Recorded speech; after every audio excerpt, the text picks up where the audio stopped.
This is Pinky. A girl used to live in Tokyo for 3 years and in Sydney for 1.5 years. I know what you are about to ask. Yeah, I speak both Japanese and English, and I've had the privilege of making friends from many different cultural backgrounds while studying and working overseas. You might ask me questions like, is Chinese or Japanese food in Western countries authentic? Do I enjoy the localized versions of Chinese or Japanese food? Do Chinese people really live under a so-called credit system? And so on. After spending years living as a resident, not just a passing tourist across different cultures, I've been steeped in a wide range of experience and perspectives. My idea, much like my blended accent that many people can't quite place, have been marinated and richly flavored by this diverse environment. I'm always happy to share them.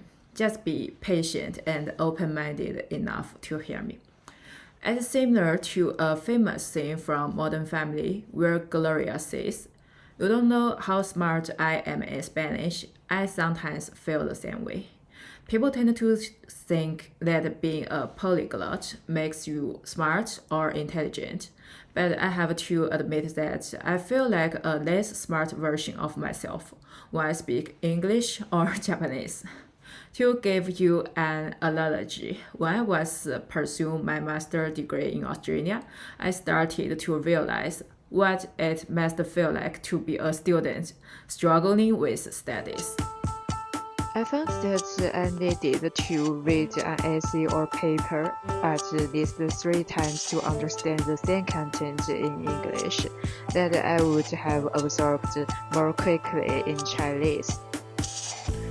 Back in high school, people would often comment, "Whoa, you are flipping through those pages so quickly." But now, everything seems equally slow. This is especially true compared to my experience in Japan, because both Japanese and Chinese share the same characters. Chinese characters have a unique feature. They show their meanings through their appearance.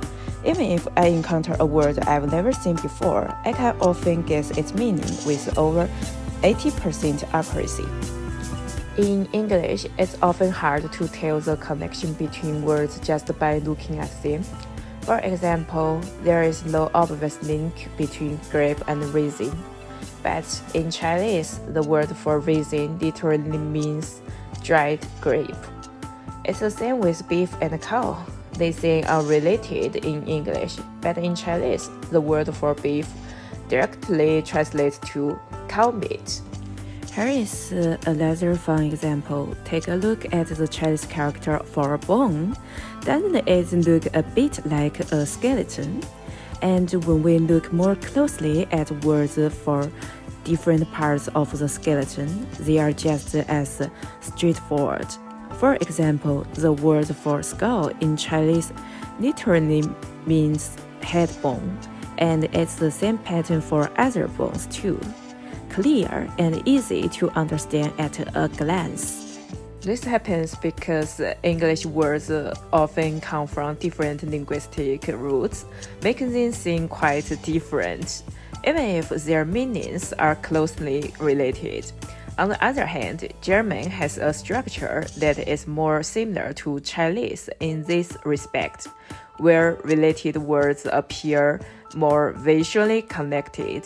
This is why reading academic material in English feels like learning an entirely new language, especially for someone like me who wasn't educated in English from an early age. So how about Japanese? To be honest, Japanese also shares a similar characteristic, since Japanese has both native Japanese words and borrowed Chinese characters, or kanji. The same word can often have multiple readings. For example, the word for star can be read as hoshi in kunyomi and se in onyomi. The same thing happens with the word for world, and also has both kunyomi and onyomi readings.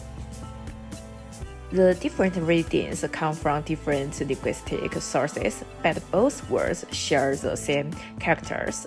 This makes it easier for me to guess the meaning of a new Japanese word, even if I don't know the pronunciation immediately. However, when I read English, the experience is quite different, and it feels like I'm encountering something entirely new every time. I remember a funny moment when watching an English movie in Japan. If I encountered a word I didn't know, I would quickly glance at the Japanese titles. As long as it was written in kanji, I could often figure out what it meant, even if I didn't know the word in English. Besides the slow pace of learning, there is another reason why I feel like a total beginner when using a second language. It's hard for me to provide a quick and effective response to what I'm learning. This is partly due to the language barrier, but it's also a cultural difference in how languages are learned in Asian countries. In China and Japan, people mainly learn English with the goal of passing exams. The focus is on getting the correct answers and scoring higher, much like in physics or math exams. There is little emphasis on practical communication skills. For example, in China's National College Entrance Exams or Gaokao, English is a major subject, but it primarily tests listening, grammar, reading, and writing, with little focus on speaking. This leads to what we jokingly call mute English. In Japan, the situation is even more extreme. I like to call it paper English, because their exams often don't even test listening skills. In a way, English in Japan's education system has taken on the role that nothing once had in Western countries. It's treated as a prestigious academic subject, a dead language, rather than a practical tool for communication. When I entered the university, I started to realize that I actually couldn't speak English in any real sense. This pushed me to rethink how I approach learning a second language. In China, English education tends to put a heavy focus on memorizing vocabulary lists. There are plenty of apps out there specifically designed to help students cram vocabulary. When I was in school, it was common to see students, myself included, clutching vocabulary books even while waiting in line at the cafeteria, trying to memorize a few words in those fleeting moments. It looked like we were working hard, but in truth, it was mostly a show. Despite all the effort when we needed to use those words in real conversations, our mind often went blank. We recognize the words on paper, but they stay trapped there, never making the leap into active language use. Later on, I shifted my focus to understand vocabulary in context and practicing thinking directly in English instead of mentally translating. This strategy helped, but only to a degree. My thinking in English still feels sluggish and shallow compared to how I naturally think in Chinese. It made me more aware of the huge gap between using a second language and living inside a native one. Many students studying abroad face this challenge. I remember when I was doing my master's degree in Australia, the university even sent out an email saying that anyone studying in a second language would need to put in multiple times efforts. Nowadays, though, students are much luckier. With AI tools like ChatGPT, understanding academic papers has become so much easier. You can just upload an article and have it explained to you in plain language. Sometimes I can't help but laugh and cry a little. When I think about it, ChatGPT showed up right after I graduated. Talk about bad timing. Just like Gloria once said, you don't know how smart I am in Spanish. I often feel the same way. You don't know how interested I am in Chinese. Language barriers don't just hold you back academically, they get in the way of your personal life too.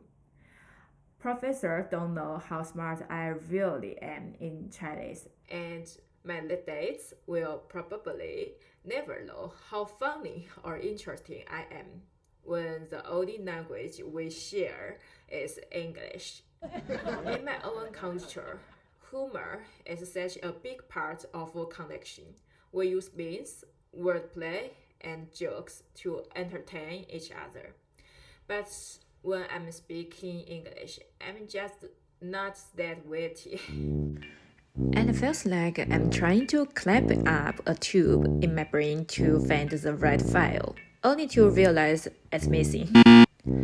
If you've been through this, you know how painful, awkward that moment can be. The truth is, even after living more than 20 years as a human being, my languages still don't talk to each other behind the scenes. Every time I switch languages, it's like switching to a completely different library. And sometimes my English output ends up sounding like a little kid. Even though I've been an adult for years, nobody wants to date a child because, well, that would be illegal.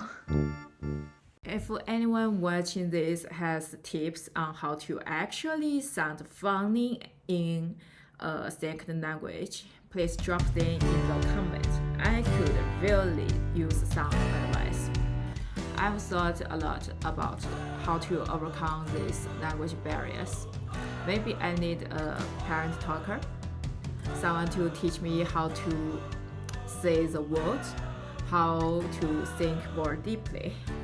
This is challenging because English tutors are often expensive and might not fully understand what I'm trying to express. But with the help of AI, I hope to gradually improve and overcome these communication obstacles. I want to share the interesting things I've seen and thought with all of you. Even though my English might not be perfect and I might not be the best at telling jokes, I promise to seriously share the things I find interesting. If I'm not expressing myself quite right, feel free to correct me. And if something I say sparks your curiosity or makes you want to ask questions, please leave a comment below. I hope we can continue this conversation, and I look forward to see you again, my friends.